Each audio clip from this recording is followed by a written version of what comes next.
Olha que lindo isso aí. Quando você vê esse quadro, o que ele diz pra você? Porra, que eles estão num país da Europa onde tem essas montanhas com neve. Muito bem. Esse quadro te dá uma ideia de inteligência, de projeção, de criador? Você poderia pensar no formato das coisas e como eles cada um tem o seu formato. O quadro mesmo, não tô pensando na paisagem não, o quadro, o objeto quadro. Tá. Pra mim parece... Alguém pintou esse quadro. Alguém pintou esse quadro. Sim. O Igor já matou a charada. Entendi, sim. Por que você acha que alguém pintou? Por que você acredita no pintor? Por que eu acredito no pintor? Porque... Você nunca viu o pintor. Mas é que eu já vi que é possível pintar. Eu sei que é possível pintar. Eu posso pegar um bagulho aqui e fazer uma versão tosca disso daí, agora. Mas a gente não sabe se é um pintor ser humano. Pode ser um algoritmo que fez essa imagem. Eu sei que não foi, mas poderia. Aham. Mas considerando que... Alguém programou o algoritmo. Alguém programou. Então Sim, sim. tenho... Exatamente, Sim, eu ia chegar sei, nisso. Beleza? Eu tô sendo chatão E o também. que mais que esse quadro te diz do pintor ou do algoritmo? Que ele pinta bem. Pinta bem. Que ele tem... Tem bom gosto com cores. Eu gosto da paisagem, parece tranquilo. Uma pessoa sensível. Sensível? Não, eu diria que ele é um cara realista, né? Porque ele tá mostrando uma imagem que parece bem real, assim, apesar de ser pintada, né? Eu acho... Eu sou meio burro, então eu acho que talvez seja um pouco estranho aquela montanha com neve ali e uma paisagem tão bonita pra cá, que ela me parece distoante. Tu não acha? Eu acho, mas é que eu sei que existem lugares assim, né? Que, tipo, porque a neve forma lá em cima porque é muito mais alto. Não é lá em cima, olha aqui. Lá embaixo? É. O que tem? Tá um cor de neve. Mas o Mont Blanc da Suíça é assim. Não sei, não manjo. Homem ou mulher que pintou? Não dá pra saber, eu acho. Acho que não dá pra saber. Faço ideia. Sabe quem pintou esse quadro? Adolf Hitler. Caralho, olha lá. Por que eu trouxe isso aqui pra vocês? Eu acho... Nossa, eu vibro demais. Na verdade, até quem mandou...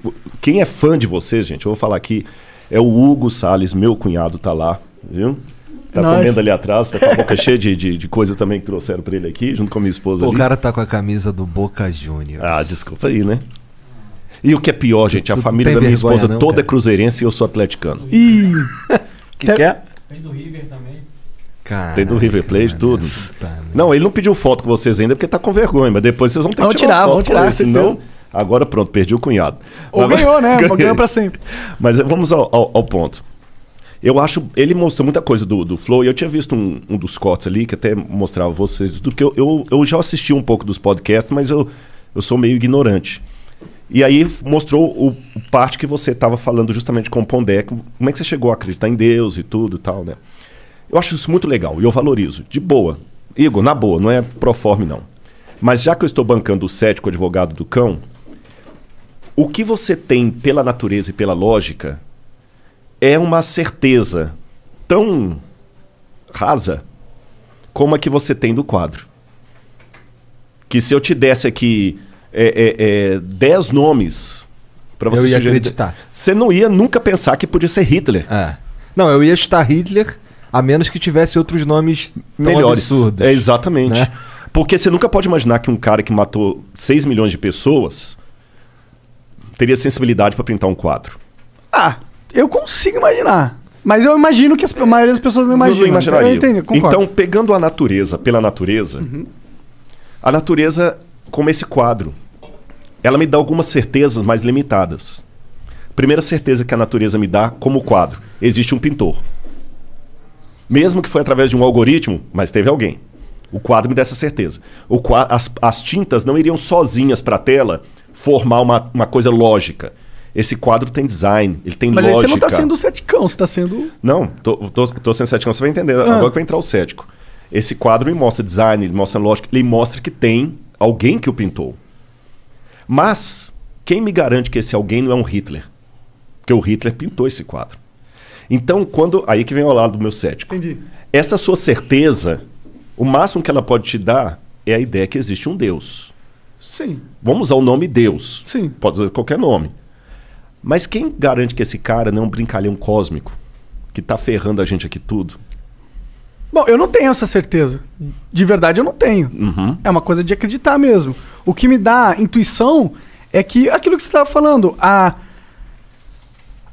realidade parece ser boa no sentido de tem muita merda, mas as coisas vão caminhando, vão melhorando. Tipo, parece que tem algo dentro dessa realidade que quer progredir, tá ligado? E isso é a evidência que eu uso para que eu não tenho uma imagem desse Deus que eu acho que exista, mas eu não tenho nenhuma certeza das características dele. Aí que tá o ponto. Agora você chegou no ponto. Sim.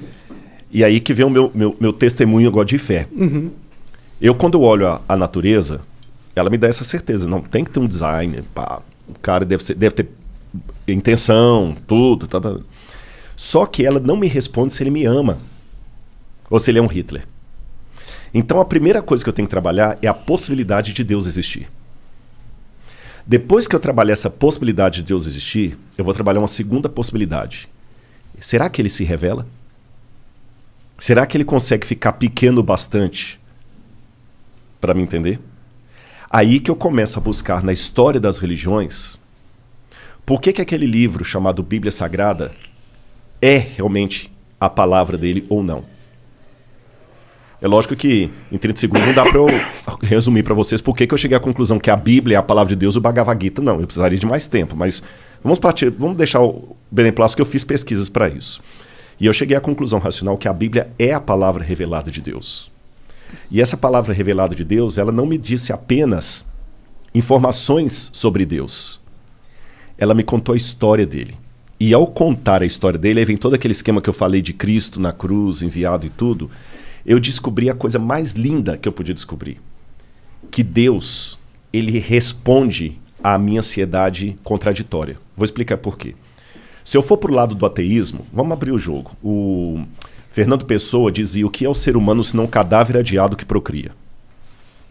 E é isso que a gente é, você entendeu? É um corpo que faz sexo até morrer. Acabou. Por isso que muitos são da escola pessimista e tudo mais, porque a realidade é essa. Por mais que alguns queiram... Não, mas dá dentro do pessimismo para viver numa boa? Não dá, desculpa. Pode até ser que alguém conheceu, mas não dá. Não dá para viver numa boa. A sobriedade, ela te incomoda. Você saber que mais cedo ou mais tarde você vai morrer ou vai enterrar alguém que você ama. Pô, caramba, isso é muito dolorido.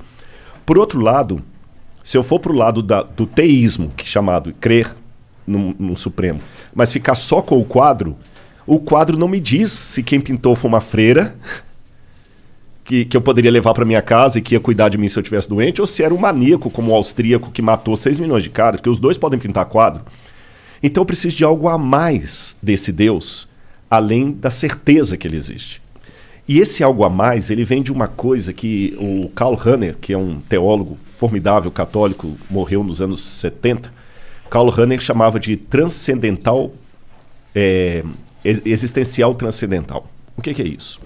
Santo Agostinho dizia, existe um vazio com forma de Deus no coração humano. E nós nascemos com essa projeção para o transcendente. Se tem uma oração que até um ateu sinceramente pode fazer, é a seguinte: Senhor, que tu existas. Porque se ele existir, cara, é a melhor coisa que eu tenho para falar aqui para vocês. Se Deus de fato existir do modo como a Bíblia o revela, ou como ele se revela na Bíblia para corrigir, então fica tranquilo que ainda que você esteja morto, você viverá. Você está entendendo? Agora, eu tenho uma dificuldade aqui. Porque se Deus criou o universo, ele tem que ser muito maior do que o universo. Veja, ele não pode nem pensar, nem raciocinar. Ele sabe.